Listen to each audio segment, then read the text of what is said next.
그녀의 남편이 그녀 곁을 떠나겠다고 선언했을 때 베벌리는 무너져 내렸다. 그들은 5년 전 결혼했다. 그들에게 아이는 없었다. 그녀가 아직 직장을 그만둘 형편이 못 된다고 남편이 아이 갖는 것을 미루었기 때문이었다. 그들은 가끔 언쟁도 벌였으나 베벌리가 보기에는 그들의 결혼 생활이 주변의 다른 친구들에 비해 특별히 좋을 것도 없었지만 나쁘지도 않았다. 그러던 어느 토요일 아침 남편은 그녀에게 떠나겠다고 선언했다. 남편은 이제 그녀가 지겨워졌으며 새로 만난 여자들이 더 매력 있다는 것을 알게 되었다고 말했다. 그리고 이 같은 상황에서 서로에게 매여 있는 것은 두 사람 모두에게 불공평한 일이라 생각한다고 말했다. 1시간 후 자신의 옷을 모두 챙긴 그는 친구의 아파트로 떠나버렸다. 충격을 받은 베벌리는 부모님을 찾아가 그 소식을 전했다. 그들은 그녀와 함께 울었고 그녀를 위로하고 떠나간 남편을 욕하는 한편 보다 현실적인 변호사 문제, 집 열쇠, 그리고 은행 계좌 등에 대해 실제적인 조언을 해주었다. 그날 저녁 식사 후 친절하고 사려 깊은 여성인 베벌리의 어머니는 그녀의 옆에 앉아 다시 그녀의 문제를 이야기하기 시작했다. 무엇인가 도움이 되어 보려는 생각에서 어머니는 그들의 성생활, 경제 상태, 의사소통 방식 등에 대해 물어보며 혹시 문제의 실마리가 될 만한 이야기는 없을지 귀를 기울였다. 갑자기 베벌리는 커피잔을 거칠게 내려놓으며 폭발해버리고 말았다. 이제 그만하실래요? 나는 이제 내가 만약 이렇게 했더라면 이라거나 내가 이렇게 하지만 않았어도 라는 식의 이야기를 듣는데 지쳤어요. 엄마는 마치 이 모든 것이 내 탓인 양 말씀하시네요. 내가 좋은 아내가 되기 위해 더 노력했더라면 그이가 날 떠나지 않았을 거란 말씀이군요. 그렇지만 그건 부당해요. 나는 좋은 아내였어요. 이런 일을 당할 이유가 없다고요. 이건 내 잘못이 아니에요. 그녀는 옳았다. 그리고 그녀와 대화를 나누고 위로해 주려 했다는 점에서는 그녀의 어머니 역시 옳았다. 그러나 이혼이나 사망이나 재난으로 상처받은 사람에게 네가 만약 조금 다르게 행동했더라면 이렇게 나쁜 일은 벌어지지 않았을 텐데 라고 말하는 것은 근거도 없을 뿐더러 잔인하기조차 한 일이다. 그런 식으로 말을 할 때 우리가 진정으로 하고 있는 말은 바로 네가 그런 일을 당한 것은 네 잘못이다 라는 것이다. 가끔 사람들이 덜 성숙했거나 서로에 대해 비현실적인 기대를 품었을 때 결혼은 실패로 끝나기도 한다. 어떤 때는 가족들이 좋은 의사를 찾아가지 못했거나 병원에 가는 것을 너무 지체했기 때문이 아니라 불치의 병에 걸려 사람들이 죽기도 한다. 어떤 때는 담당자가 중요한 시점에 내린 잘못된 결정 때문에 회사가 망하는 것이 아니라 경제 사정이나 강력한 경쟁자에 의해 망하기도 한다. 우리가 우리 삶의 조각들을 주워들고 계속 살아가기를 원한다면 모든 불운은 우리의 잘못이고 우리의 실수와 잘못된 행동의 직접적 결과라는 식의 신경증적 감정을 벗어나야 한다. 실제로 우리는 그렇게 막강한 존재가 아니다. 세상의 모든 일이 우리가 저지른 일이 아니다.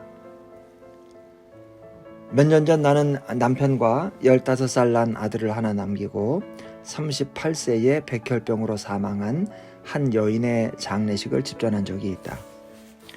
하관이 끝나고 그 집에 찾아갔을 때 나는 그 아이의 고모가 그 아이를 위로하는 말을 들었다. 너무 가슴 아파하지 말거라, 메리야. 하나님은 너보다 더 너희 엄마를 필요로 하셨기 때문에 엄마를 데려가셨단다. 나는 그 고모의 말에 의문을 느꼈다. 그것이 진정으로 그녀가 아이의 마음을 위로하려 한 말인가? 그녀는 어쨌든 그 끔찍하고 비극적인 사건을 합리화하려 했었다. 그러나 나는 그녀가 세 가지 아주 심각한 잘못을 저질렀다고 생각한다. 우선 그녀는 베리에게 가슴 아파하지 말라고 했다. 그렇지만 자기 어머니의 장례식에서 왜 그가 가슴 아파하면 안 된다는 말인가? 왜 그는 아픔과 상실과 분노의 솔직한 감정을 가질 수 없다는 말인가? 왜 그가 다른 사람의 편의를 위해 자신의 정직하고 합리적인 감정을 사전 검열해야 하는가? 두 번째, 그녀는 아이의 어머니의 죽음을 하나님이 데려가셨다라고 표현했다. 나는 그렇게 믿지 않는다.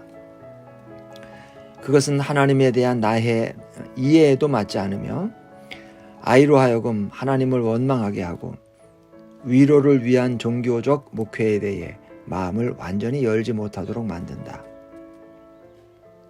가장 심각한 점은 그녀가 하나님이 아이의 어머니를 데려간 것은 이제 너보다 더 엄마를 필요로 하고 있기 때문이라는 설명이다. 나는 물론 그녀가 의도했던 뜻을 이해할 수 있다. 그녀는 아마도 올케이의 죽음이 의미 없는 것이 아니며 하나님의 목적과 계획에 봉사하는 것이라는 점을 말하려 했을 것이다. 그러나 아이가 과연 그렇게 받아들였을까 하는 데에는 의문이 든다.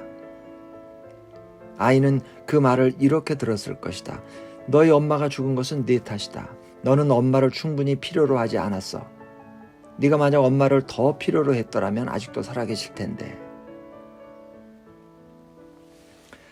15살 무렵 이제 막 독립을 향해 첫 발을 뗄 때 부모를 한편으로는 사랑하면서도 부모로부터 독립할 그날이 언제나 올 것인지 고대하던 시절을 기억하는가? 만약 아이가 그 또래의 전형적인 15살 소년이었다면 그는 부모가 사오는 음식을 먹고 사다 주는 옷을 입고 부모의 집에 살며 어딘가에 가고 싶을 때 부모가 데려다주고 하는 생활 속에서 살면서도 언제나 부모의 그늘에서 벗어나게 될까 고대하고 있었을 것이다. 그러다가 갑자기 어머니가 사망하고 이제 그의 고모는 그에게 네가 엄마를 더 이상 필요로 하지 않기 때문에 돌아가셨다라고 설명하고 있는 것이다. 그것은 아이가 그런 상황에서 들어야 했던 이야기는 아니다. 그날 나는 자신의 어머니를 낚아채간 잔인한 하나님의 대변자인 나에 대한 아이의 일시적인 적대감을 무릅쓰고 아이와 함께 몇 시간을 보내야만 했다. 나는 어머니의 죽음이 그의 잘못이 아니라는 점을 설득했다. 엄마가 죽은 것은 그가 그녀를 원망해서도 아니고 소홀히 해서도 아니며 괴롭히거나 때때로 그의 삶에서 사라져버려 주었으면 하고 바랬기 때문도 아니다. 그녀가 죽은 것은 백혈병 때문이다. 왜 엄마가 백혈병에 걸렸는지 나는 모른다. 왜 사람들이 그것에 걸리는지 나는 모른다. 그러나 내가 한 가지 확신하는 것은 그것은 하나님의 뜻도 아니고 네 자신이나 엄마를 벌주기 위한 것도 아니라는 사실이다. 나는 종교인으로서 마땅히 상처받은 사람들에게 말해야만 하듯 베리에게 이렇게 말하고 있었던 것이다. 그것은 당신의 잘못이 아니다. 당신은 이런 일을 당하기에는 너무 선하고 점잖은 사람이다. 나는 당신이 이번 일로 상처받고 혼란스럽고 화가 난다는 것을 이해한다. 그렇지만 죄책감을 가질 이유까지는 없다고 생각한다. 신앙인으로서 나는 하나님의 이름으로 당신을 심판하러 온 것이 아니라 도와주러 왔다. 내가 도울 수 있도록 해주겠는가? 좋은 사람에게 나쁜 일이 벌어질 때면 언제나 우리는 만약 자신이 다르게 행동했더라면 불행한 사태를 막을 수도 있었으리라는 기분에 사로잡힌다. 그리고 거기에는 거의 항상 분노가 따른다. 우리가 상처받을 때 화가 나는 것은 본능적인 것으로 보인다. 의자가 내 발에 채였을 때 나는 의자가 거기 있었다는 사실만으로도 화가 나고 그것을 주의 깊게 보지 못했던 내 자신에 대해서도 화가 난다. 우리가 상처받고 화가 났을 때 한 가지 중요하게 던져야만 할 질문은 그 분노를 어떻게 다루어야 할 것인가 하는 것이다. 학교에 진학 상담원으로 있는 린다가 어느 날 오후 집으로 돌아와 보니 자신의 아파트가 온통 도둑에게 털린 상태였다. 텔레비전과 오디오가 사라졌다. 할머니가 주신 보석들도 함께 없어졌다. 옷가지들이 온 사방에 널려 있었고 속옷 서랍은 방바닥에 뒹굴고 있었다. 재산상의 손실보다는 자신의 사생활이 무참하게 침범당했다는 사실에 린다는 더욱 화가 나고 속이 상했다. 거의 육체적으로 폭행을 당한 기분이 들어 의자에 주저앉아 이 모든 것의 불공평함에 대해 엉엉 울었다. 복합적인 감정이 치밀어 올랐다. 그녀는 이유도 모를 아픔과 부끄러움을 느꼈으며 아파트 문단속을 단단히 하지 않은 자신에게 화가 났다. 직장이 집에서 멀리 떨어져 낮에 집을 오래 비워야 한다는 사실과 직장 일이 너무 힘들어 정서적으로 탈진해 집에 돌아오기 때문에 이 같은 모욕적인 사태를 감당해내지 못한다는 사실에 화가 났다. 그녀는 관리인과 골목 어귀의 경찰관이 자신의 재산을 제대로 지켜주지 못했다는 사실에 화가 났고 도시를 쓰레기 같은 범죄자들로 득실거리게 만드는 시 당국에 화가 났고 나아가 세상사 모두의 불공평함에 화가 났다. 그녀는 상처를 입었고 자신이 깊이 낭패하고 있다는 사실은 알았지만 어디를 향해 그 분노를 쏟아야 할지 혼란스러웠다. 종종 우리는 우리가 받은 상처에 책임 있는 사람을 향해 분노한다. 우리를 해고한 상사, 우리를 버리고 떠난 아내, 사고를 일으킨 운전자. 그러나 어떤 때는 자신의 분노가 가슴에 담아두기에는 너무도 커서 누군가 탓할 사람을 찾아내. 그 사람이 실제로 잘못이 있든 없든 그가 비극을 막을 수 있었고 막아냈어야만 한다고 생각한다. 내가 만난 사람들 중에는 아내나 자식을 10년 전에 잃은 이야기를 하면서 당시 연락이 닿지 않았던 의사나 오진을 했던 의사에게 대해 마치 10년 전이나 마찬가지로 화를 내는 사람들도 있었다. 이 중 최악의 경우는 자녀를 잃은 부부 사이에서 벌어진다. 왜 당신은 아이를 좀 더 세심하게 돌보지 못했소? 당신이 만약 집에 있었다면 내가 온통 집안일에 매달려 정신이 없이 지내지는 않았을 거예요. 당신이 그 애를 조금만 더 잘 먹였더라도 그 바보 같은 낚시 여행에서 그 애가 감기에 걸리지만 않았어도 우리 집안은 모두 건강하다고 허약한 혈통은 오히려 당신 집안 쪽이야.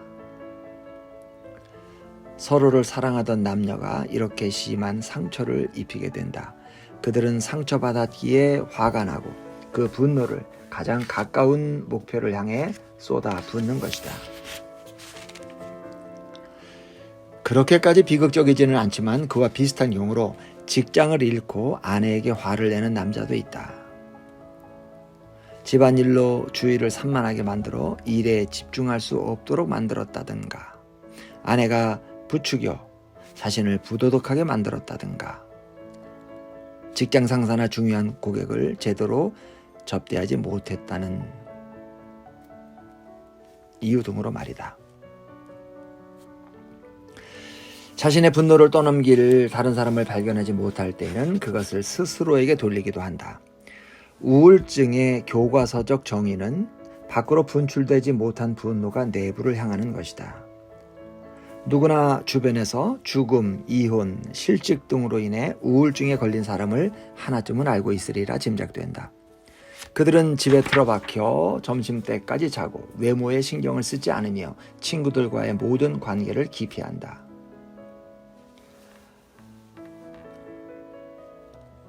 그것이 우리의 분노가 스스로의 내부를 향해 상처를 입힌 경우, 즉 우울증이다.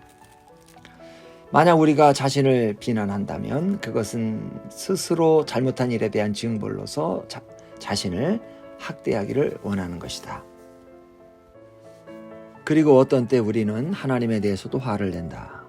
모든 일이 그의 뜻에 따라 일어난다고 배우며 자라왔기 때문에 우리는 발생한 일에 대해서 혹은 적어도 그 일을 막지 않았다는 이유만으로도 그에게 책임이 있다고 생각한다.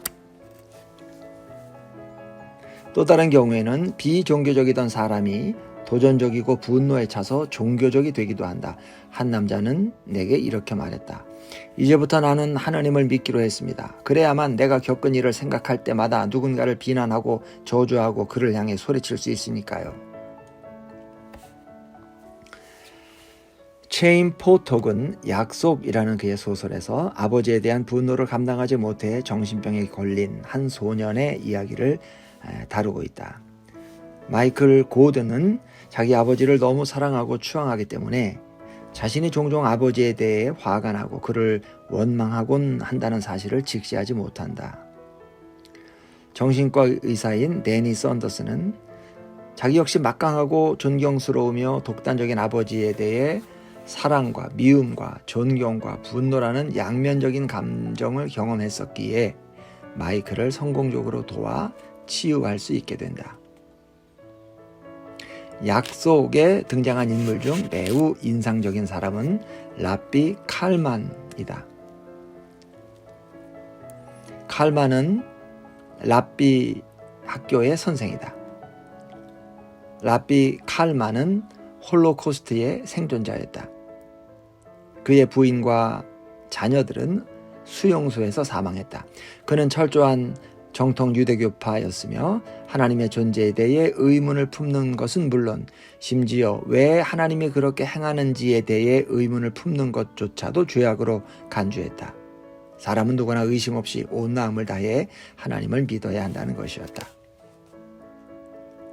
자기 아버지에 대한 분노를 감당하지 못해 마이클에게 병이 났던 것처럼 랍비 칼만도 그의 하늘에 계신 아버지에 대한 분노를 직시할 수 없었기에 점점 더 잔인하고 동정심이 없는 성품으로 변해버렸던 것이다.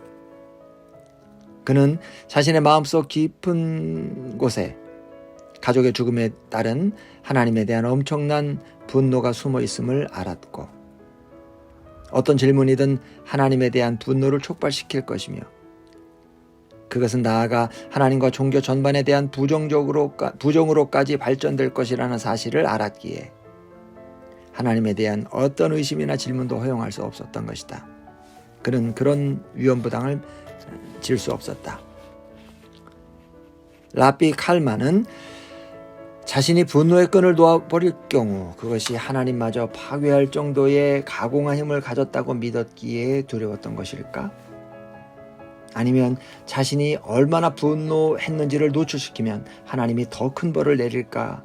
그것이 두려웠던 것일까? 소설에서 마이클은 자신의 분노를 더 이상 두려워하지 않게 됨으로써 완치된다. 그의 분노는 정상적인 것이며 이해될 만하고 자신이 생각하는 것보다 파괴적이지 않았다. 그는 자신이 사랑하는 사람에게 화를 내는 것에 아무런 문제도 없다는 말을 들으며 한없는 해방감을 맛본다. 그러나 랍비 칼만에게는 아무도 하나님에게 화를 내도 문제가 없다고 말해주지는 않았다. 사실 하나님에게 화를 내는 것이 하나님을 다치게 하는 것도 아니며 그가 어떤 조치를 취하도록 자극하지도 않는다. 만약 그에게 화를 내는 것이 고통스러운 상황에 처한 우리의 마음을 어느 정도라도 풀어줄 수 있다면 그래도 괜찮다. 그런 행동에 단 하나의 문제가 있다면 그것은 우리에게 벌어진 일이 사실은 하나님 탓이 아니라는 점이다. 우리가 상처받았을 때 분노를 어떻게 다뤄야 할까? 그것은 우리 자신도 아니고 미연에 방지할 수 있었던 사람도 아니며 우리를 도우려는 가까운 사람도 아니고 그 일을 그냥 놓아둔 하나님도 아닌 상황에 대해 분노하는 것이다. 우리 자신에 대한 분노는 우리를 우울하게 만든다. 타인에 대한 분노는 그들을 두렵게 하고 우리를 도와주기 어렵게 만든다. 하나님에 대해 화를 내는 것은 바로 그런 상황에서 우리를 위로하고 살아갈 힘을 줌으로써 우리를 돕기 위해 존재하는 종교에 대해 벽을 쌓는 일이 된다. 그러나 상황에 대해 분노하는 것, 그것이 무엇인가 부패하고 불공평하며 전혀 걸맞지 않은 일이라고 소리 지르고 비난하고 절규하는 것은 우리를 도우려는 사람들을 힘겹게 하지 않고도 자신의 상처의 일부인 분노를 발산시킬 수 있도록 해준다. 삶의 상처에 죄의식이나 분노와 함께 불가피하게 따라오는 또 하나의 요소는 질투다. 부상을 입은 사람이 자기보다 자격이 없는 사람들도 더 낮게 살아가는 것을 보고 어떻게 질투가 나지 않을 수 있을까? 비록 자기와 가장 가까운 친구를 할지라도 집에 함께 가줄 남편이 있는 것을 보고 질투하지 않을 과부가 어디에 있을까? 의사로부터 아기를 갖지 못할 것이라는 선고를 받은 여인에게 그 시누이가 네 번째 아이를 가진 것 같다고 은밀히 고백할 때 그녀는 어떻게 반응할까? 질투에 대해 도덕적으로 비난하거나 혹은 그것으로부터 벗어나게 해보려는 시도는 무의미한 것이다. 질투는 너무나도 강력한 감정이다. 그것은 우리에게 너무나도 뿌리 깊게 닿아 있기 때문에 우리에게 상처를 입힌다. 일부 정신분석가들은 질투의 뿌리를 형제간의 경쟁으로부터 찾는다. 우리는 어려서 부모의 제한된 사랑과 관심을 서로 더 많이 차지하기 위해 형제나 자매와 경쟁한다. 부모가 나를 그냥 잘 대해주는 것이 아니라 다른 형제보다 더 잘 대해준다고 생각하는 것은 매우 중요한 일이다. 닭고기의 맛있는 부분이라든가 남보다 많은 후식 등은 단순한 음식의 문제가 아닌 우리의 부모가 어느 자식을 제일 사랑하는가 하는 상징적 행위로 인식된다. 그것은 음식이 아닌 우리 모두가 경쟁에 맞지 않는 사랑의 콘테스트에서 이기는 것이라는 확신을 주는 것이다. 성경에서 처음으로 죄라는 단어가 언급된 것이 아담과 하와가 금지된 열매를 따먹었을 때가 아니라 하나님이 아벨의 제사를 더 좋아하는 것에 질투가 난 가인이 동생 아벨을 죽였을 때라는 것을 알고 있는가? 우리가 성장한 후에도 우리는 어릴 적의 경쟁적 버릇, 곧 우리가 더 사랑받는 존재가 되어야 한다는 요구로부터 자유롭지 못하며 또한 하나님을 하늘에 있는 부모의 모습으로 그리는 버릇 역시 벗어나지 못한다. 우리에게는 사고나 가족의 사망으로 인한 고통과 슬픔만으로도 충분하다. 그런데 그것을 더욱 악화시키는 것은 주변의 다른 사람들은 고통받지 않는데 혼자 고통당해야 하는 경우이다. 왜냐하면 그것은 마치 하나님이 우리보다 저들을 더 사랑한다는 의미인 것처럼 느껴져서 우리 가운데 숨어있던 어린 시절의 경쟁심을 다시 촉발시키기 때문이다. 우리 이웃이 심한 병에 걸렸다 해서 내가 더 건강해지는 것도 아니며 그들의 아픔으로 내가 더 행복해지는 것이 아니라는 점은 논리적으로 우리가 충분히 이해할 수 있다. 그 모든 것을 잘 알고 있으면서도 우리는 자신들이 건강이나 가족, 직장 등을 잃었을 때 아직도 그것을 향유하고 있는 이웃들에 대해 서운한 마음을 감출 수 없다. 나아가 주변의 운 좋은 사람들에 대한 자신의 원망을 그들도 알아차리게 되어 우리를 더 도와주기 어렵게 만든다는 점까지도 잘 알고 있다. 우리는 다른 그 무엇보다도 자신의 질투심이 스스로를 더욱 아프게 한다는 것을 잘 안다. 그럼에도 불구하고 우리는 여전히 질투를 느끼는 것이다. 외동아들을 잃은 어머니에 관한 인도의 옛 설화가 있다. 비탄에 쌓인 그 어머니는 신을 찾아가 내 아들을 다시 살릴 수 있는 주문이나 묘수가 없을까요? 하고 묻는다. 신은 그녀를 달래거나 쫓아버리는 대신 이렇게 말한다. 이제까지 한 번도 슬픔을 당해보지 않은 집에 가서 겨자씨를 얻어와라. 그러면 그것을 이용해서 너의 슬픔을 쫓아주겠다. 여인은 그 길로 세상에 나가 마술의 겨자씨를 얻으러 돌아다녔다. 그녀는 어떤 의리의리한 부잣집 앞에 가서 문을 두드리고 말했다. 저는 지금까지 슬픔을 한 번도 경험해보지 못한 집을 찾고 있습니다. 이 집이 혹시 그런 집이 아닌가요? 나로서는 아주 중요한 문제입니다. 그들은 대답했다. 천만에요.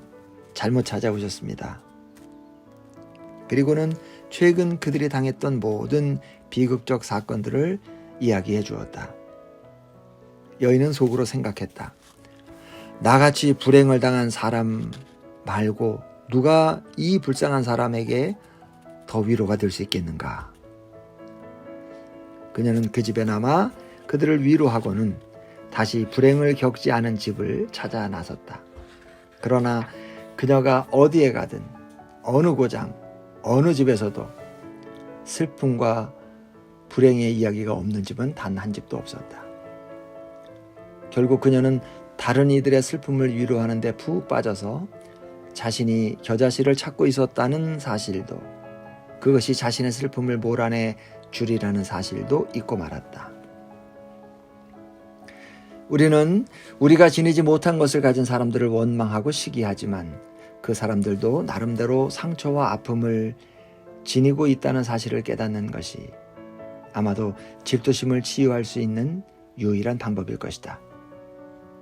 그들은 오히려 우리를 시기하고 있을지도 모른다. 남편을 잃은 미망인을 위로하는 이웃의 여인도 어쩌면 자기 남편이 실직될까 두려워하고 있을 수도 있다. 혹은 그녀의 아이가 불량소년이라 걱정하고 있을 수도 있다. 임신한 시누이도 자신의 건강에 관한 깨름직한 소식을 들었을 수도 있다. 내가 젊은 랍비였던 시절 슬픔에 처한 사람들은 내게 도움받기를 꺼려했다. 내가 누구였던가? 젊고 건강하고 안정적인 직장을 가진 랍비였다. 그런 내가 찾아와 입에 발린 말로 자신들의 아픔을 나누는 것을 그들은 원치 않았다. 그러나 세월이 지나며 그들이 내 아들의 병에 관해 알게 되면서 그런 저항감은 눈 녹듯 사라졌다. 그들은 이제 나의 위안을 받아들이는데, 왜냐하면 이제는 더 이상 그들이 자신의 불운에 비추어 나의 행운을 원망하지 않게 되었기 때문이다. 나도 고통을 당하고 있는 그들의 형제였고, 따라서 그들은 내가 그들을 도울 수 있도록 받아들였다. 따지고 보면 누구나 고통받는 내 형제고 자매다. 고통을 모르는 집에서 우리를 찾아온 사람은 아무도 없다. 그들이 우리를 도우려는 것은 자신들도 삶으로부터 상처받는다는 것이 어떤 것인지 잘 알고 있기 때문이다. 그렇다고 우리가 서로 자신의 문제와 상처를 내세워서 경쟁할 필요는 없다고 생각한다. 예컨대 너만 문제가 있는 줄 아니? 내 문제를 이야기해 볼까? 그러면 네가 훨씬 나았다는 생각이 들 거야. 그런 식의 경쟁으로는 아무것도 이뤄내지 못한다. 그것은 애초에 말한 형제들 간의 질투나 경쟁과 다를 바 없이 나쁜 것이다. 아픔에 시달리는 사람들을 고통의 올림픽에 초대할 이유는 없다. 그러나 다음과 같은 사실을 기억하면 도움이 될 것이다. 고뇌와 고통은 세상에 널리 퍼져 있다. 누구나 자기의 몫을 지니고 있다. 누구나 자기 몫의 고통을 지니고 있다. 만약 우리가 그 사실을 인정하게 된다면 부러워할 만한 삶을 사는 사람을 이 세상에서 찾기란 힘들 것이다.